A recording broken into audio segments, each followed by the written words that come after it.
This original WSRE presentation is made possible by viewers like you. Thank you. Sue Straughn is Northwest Florida's preeminent broadcast journalist, and she's on this edition of Conversations.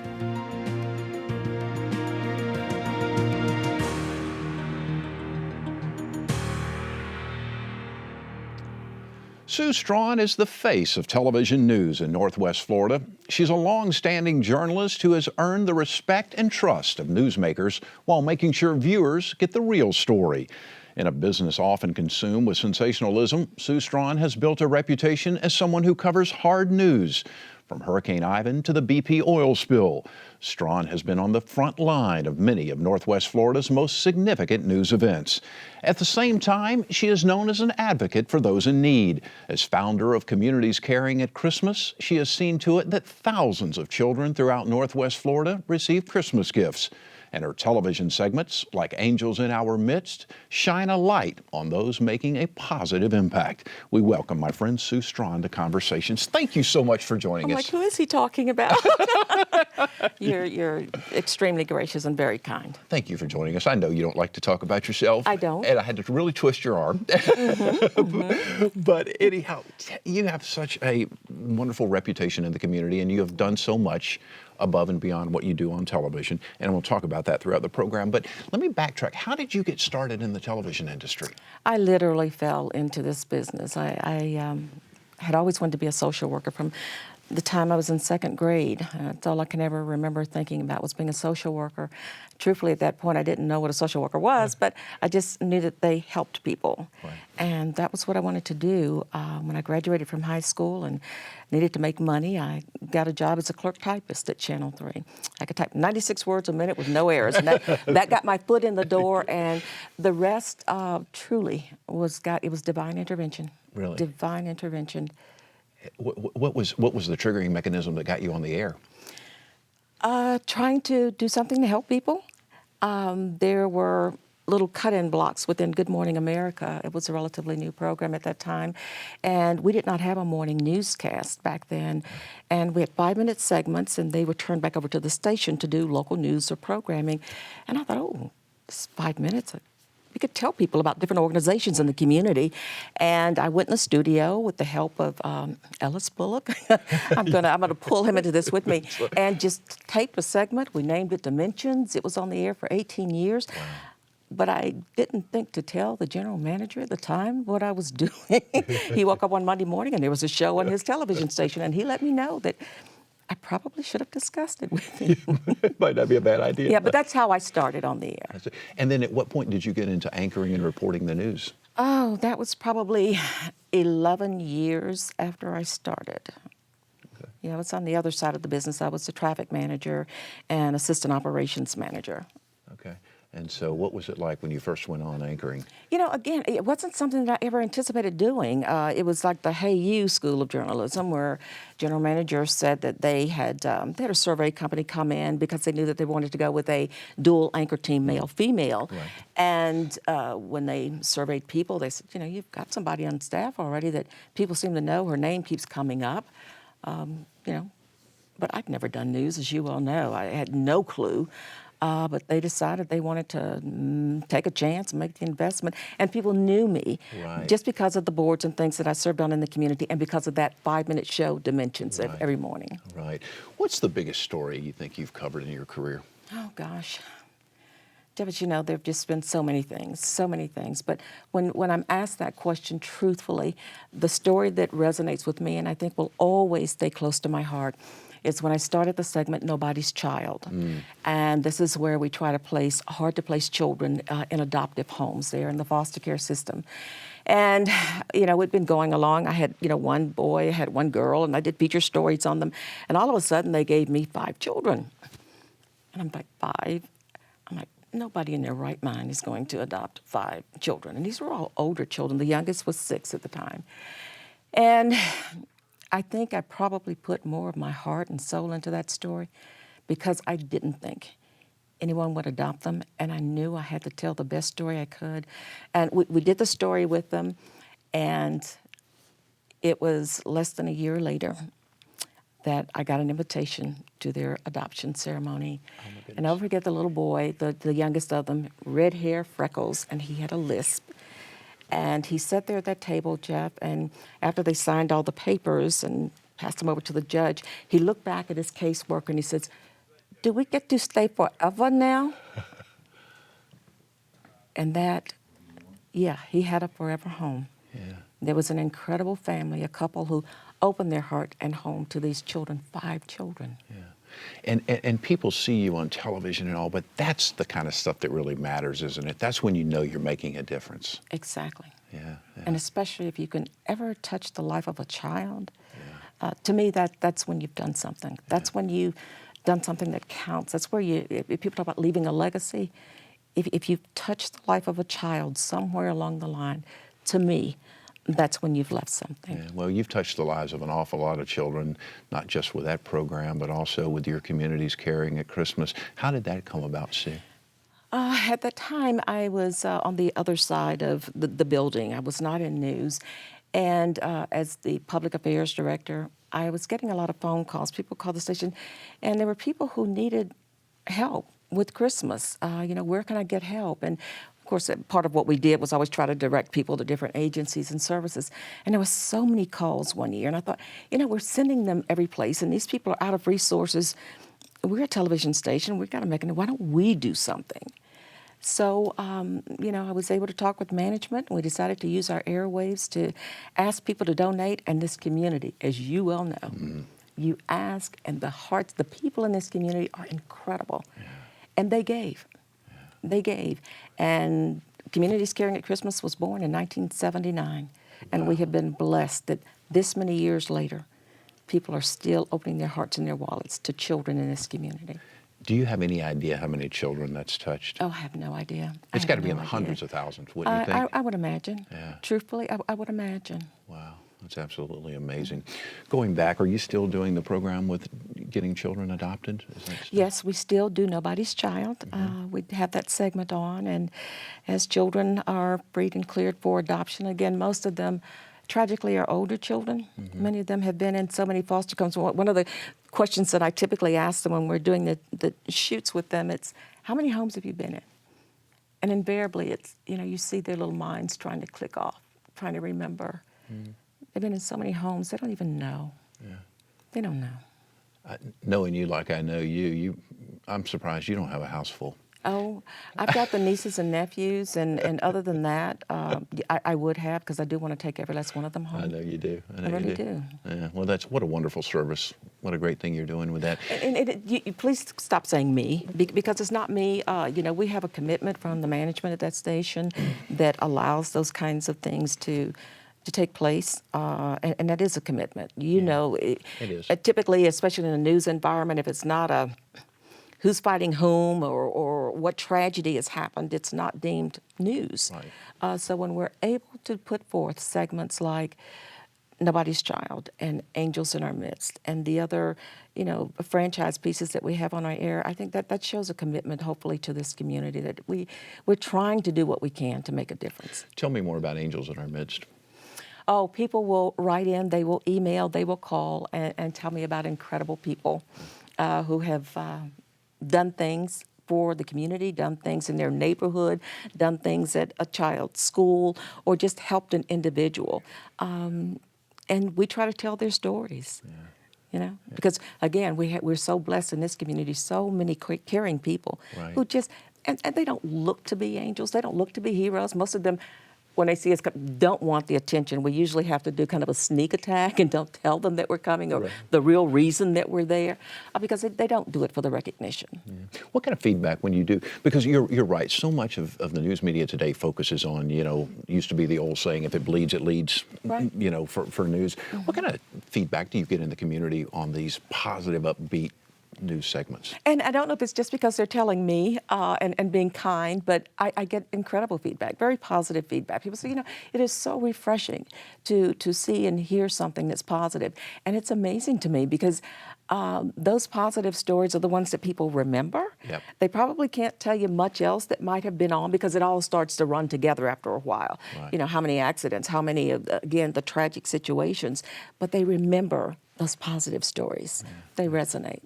Now, one of the things that you do too a lot is you go out in the community and speak an awful lot and talking about making a difference in people's lives. Why do you think that's so important? Why is that so important to you? Because that's a time-consuming event for you. You know, it is. First of all, I count it a blessing that people would want you to come. Yeah. You know, people don't have to ask. So I'm honored. I am truly honored when people will ask. And if I can get it on the schedule, I'm there. But I also keep a hand, on the pulse of what's going on, I think. I get to hear what people are talking about. I get to get a sense of what people are concerned about, what makes them happy, what makes them mad, where are the struggles in our community. You know, because sometimes we get in our little world and we don't necessarily see it all. We don't. But I like to think that it helps me keep in touch. Right. What's the message you send when you're out speaking? It depends on the situation. It depends on, the audience, if you would. But for me, whenever I speak, it's from the heart. I don't write speeches typically or prepare things. And a lot of times I'm driving to a place and I say, Lord, give me the words to say. Yeah. Because hopefully I will say something that will be of significance, that will have an impact and mean something to somebody. Right. As we look at just over the years, some of the big stories that have occurred here in Northwest Florida, what do you think's the biggest, most, community-altering event that we've had in the past 30 years or so? Hurricane Ivan. Hurricane Ivan? Because even now, you hear people, there are 2 time periods in our area. Before Ivan, after Ivan. And I think Ivan was a great equalizer for our community. People came together. It didn't matter the stripes. It didn't matter your socioeconomic standing. It didn't matter race, religion, creed.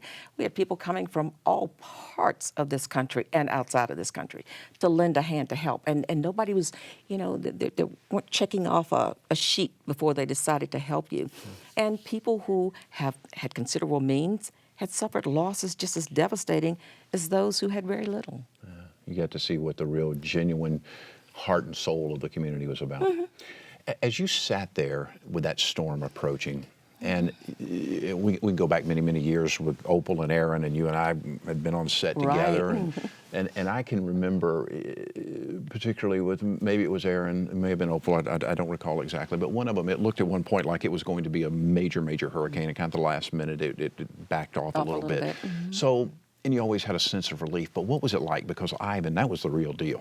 What was it like for you sitting up there on the set? You're sitting there and we have so much information that's coming to us in the earpieces, the IFBs that we wear. You've got producers in the back, you've got people running into the studio, handing you the latest information, and we're trying to, now we look at our cell phones and, we've got information coming there, we've got the laptop on the set. So lots of information, and you don't really think about the world outside, you just think about, what can I tell people? What are people wanting to hear right now? What do they need to know? How can we keep people safe? How can we give them a feel? Because, the last thing you want is people venturing out. Right. And so we want to tell them what it's like out there as best as we can. And most of all, I want to give them some sense of calm. Right. Because no matter the storm, at that point, there's nothing we can do. Right. There's nothing we can do.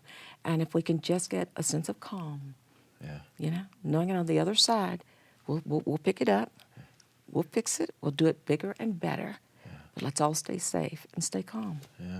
Yeah. Talking about Hurricane Ivan, then the next big event that I think about is the BP oil spill and how that altered things. What sense did you get from the community after that event?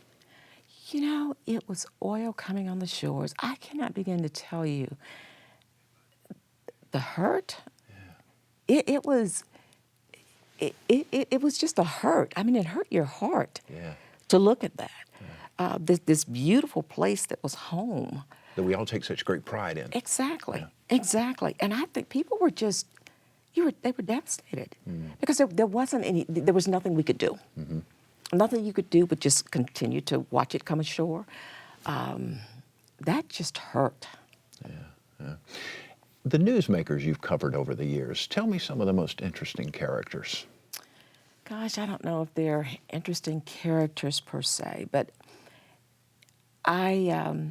you'll recall the the woman who's dubbed the Black Widow, Yes. Judy Poyano, who was sentenced to death. I had known her prior to that incident, and had known her for a number of years. And when she was sentenced and was on death row, shortly before her execution, she never would talk to anyone, but she allowed me to come and interview her. And I was able to sit with her for an hour, and we produced a special on that. And to this day, gosh, how many years ago has that been? But to this day, I still get calls from production companies who are doing stories on her, wanting me to be a part of segments that they are doing. And it gets hard telling that story over and over again, Right. because, it's one of those, knowing her personally, you feel kind of conflicted. Right. Didn't want to believe, the charges and what they were saying. But there had been a jury of her peers who, had decided that she was guilty. And so there is that reality, that is what it is. And sitting there talking to her in the prison was difficult. I can imagine. It was difficult. What did she say? What did she tell you? She still professed her innocence. And, it was not just being accused of killing her son, a former husband, and attempting to kill a fiance. She was just adamant, and she really, it was like she needed for me to believe Yeah. that she had not done that. What did you take away from it? Oh, it was kind of I was drained. I was just drained. Who am I? I'm not going to retry anything. I didn't sit through that entire trial. I have no idea. I'm sure the people that made their decisions made it, And then conversely, you go, could it be? Was there a person I didn't know? Yeah. There's a person in all of us that people don't really know. True. So I wonder. Yeah. Interesting. Who else have you interviewed that just really made a mark on you? Gosh, I guess I spent a lot of time. Paul Hill. Paul Hill. And, who was involved in the abortion clinic killings here, and had a chance to talk with him on death row as well. And those things just kind of stick out in my mind because they were such high-profile cases. Right. And it's one of those things where you just walk out and you're drained for so many reasons that you always want to see the best in people and hope that there's good, and you just come away wanting to save the world and turn it all around and fix it, and you can't. What was it like talking to him? What did he say? He was not apologetic in any way, shape, form, or fashion. They made no denials. The question that I asked him, because he had a young son, and I said, "What do you want your son to remember?" I mean, this is what he will be told. This is what he will know about his dad. And his reaction was pretty much he hoped that his son would carry on. Really? Yeah, with his father's work, sort of, and that was a little disturbing. Yeah, I'm sure. Is there anybody that you haven't interviewed that you would really love to interview? Gosh, I've never thought about that, because then you get into the coulda, woulda, shouldas. Yeah. They're just, I don't think so, because I get to talk to the most incredible people when I do those angel segments. Yeah. I really do. Yeah. There are people, some of them when you sit next to in church, you pass on the streets, or some you've never heard of. But there's stories, the stories behind why they do what they do, just seeing the goodness in the hearts of people. I like that. Would you say some of the most interesting, fascinating, captivating people are people who are not necessarily in the public eye or not necessarily famous? I agree wholeheartedy, Jeff, yes. Yeah. And you see that too, Well, I really do. And I mean, that's one of the things that I say about this show. Sometimes we interview people, the names you know, and other times they're names you want to get to know. And that's, people always ask me who are the most fascinating. Sometimes it's people that's not necessarily in the public eye, but somebody that's just got a unique story to tell. What's changed the most about the television industry, the television news industry over your career? I think, of course, social media now, it presents challenges as well as many incredible opportunities for us because we don't just present news anymore on one platform. Right. You've got Twitter, Facebook, Videolicious, all kinds of new and interesting names that come about every day that we're dealing with. And so, for our reporters in the field, and even for those of us who are more confined to the office, if you would, it's a matter of making sure that whatever we're covering that day gets out on all of those platforms. And everybody's a news reporter anymore. Right. I mean, with Facebook especially. I mean, and Twitter.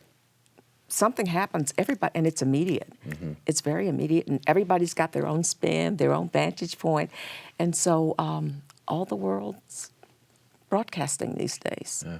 And unfortunately, in my judgment, a lot of people are totally irresponsible in what they're doing. So, I mean, my question is, how do we balance what the truth is and what's just speculation and hyperbole? I think for us, I don't know that has changed. I mean, obviously, we can't dictate what the public does. And sometimes I don't think it's a matter of people necessarily trying to be malicious. It's just what their perspective and how they saw things. And, for us in our business, we try to not put our spin and perspective on things and just put the facts out there. And we have to steadily be mindful of that. And the public does a pretty good job, a very good job, because when they feel that we haven't, and they should, they should, call and say, no, that's not, I think that's a bit skewed, and we have to listen and sit back and reassess and always be mindful in looking. So. What would the average viewer be most surprised about as far as your job is concerned? I don't know a whole lot.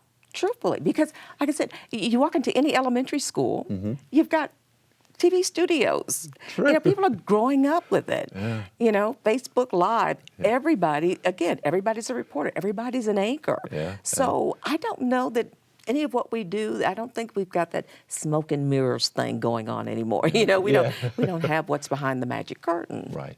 And it's not like it used to be where you only had, say, 3 channels or a handful of cable channels, and so you got the internet and all that sort of stuff. What would your advice be to a young aspiring journalist?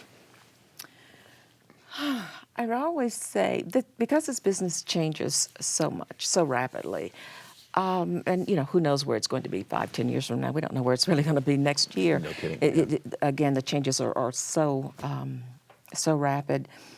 Have that other thing that you love to do. Have that second option, if you would. Right. What is that other love in your life? Where's your passion? I would also encourage, we see individuals sometimes who come into this profession because they think there's the glitz and glamour to it. You're on TV and, you go places and if you're fortunate, people might recognize you because they've watched, and we count on viewers.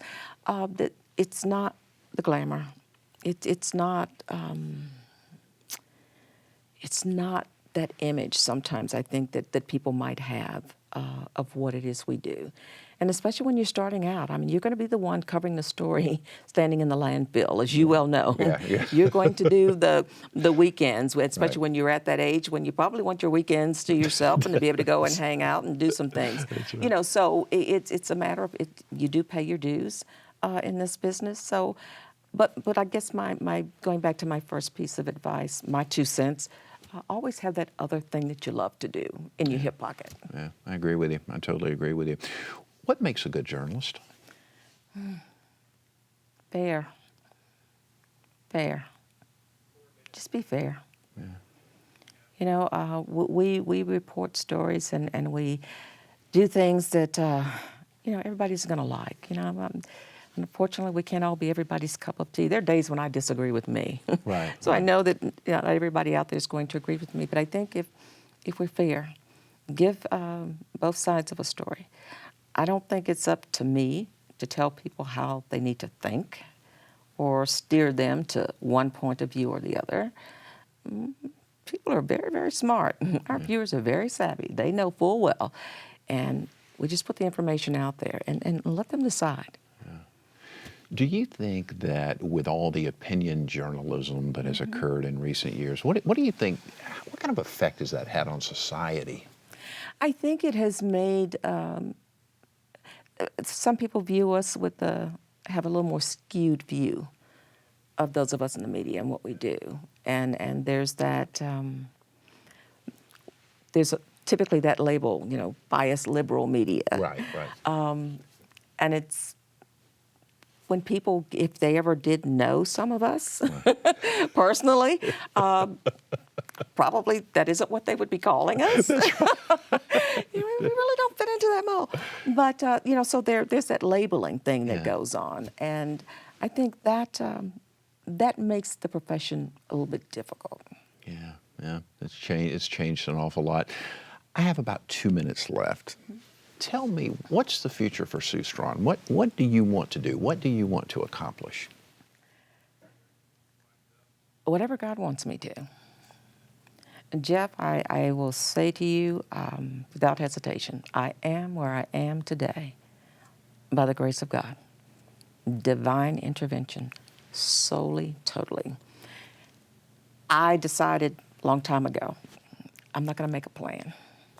I'm not making a plan because my plan probably wouldn't be his plan. And his works out pretty good for me, okay? So I think I'm going to stick with what I know. Seriously, he'll lead me. I'll know. It's interesting you say that because I heard Oprah Winfrey say almost the same thing. Really? Yeah, she did. She said something to the effect, and I may be misquoting a little bit. She said, once I just gave up and said, God, it's in your hands, she said that's when it took off. Yeah. Very interesting. It usually works that way. Yeah, usually works that way. In my experience, it works that way. Well, thank you so much. I know you don't want to do this because you don't like to talk about yourself. You okay? You're such a pleasure. Listen, it has been good being with you and so many behind the camera. It's like old home week here. I know it. Thank you so much. A pleasure. God Thanks, bless Jeff. you, and keep up the great work you're doing in the community. Thank you, Jeff. Thank you. Sue Straughn, we go back a couple of years, and she is, I had to really twist her arm to do this program, I promise you. She did not want to do it to come talk about herself, but she is a true gem, not only on television and what you see, but also what she does behind the scenes. And I think especially that's where she makes a huge difference. And she's made a big impact on this community. You can watch Sue on WEAR television, ABC3 at 11 a.m., 5 p.m., 6 p.m., and of course, anytime there's a big story. And you can see more of our conversations online at WSRE.org/conversations, as well as on YouTube and Facebook. I'm Jeff Weeks. Thank you so very much for watching. I hope you enjoyed the broadcast. Take wonderful care of yourself, and we'll see you soon.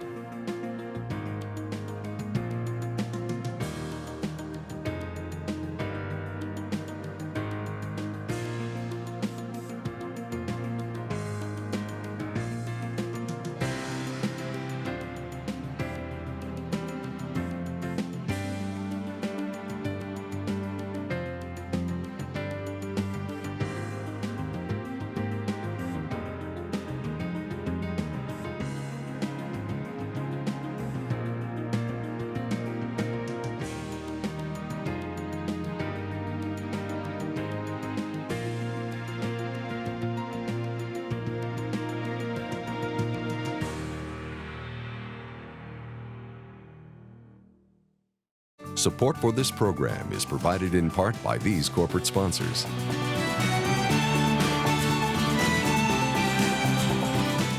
And by viewers like you.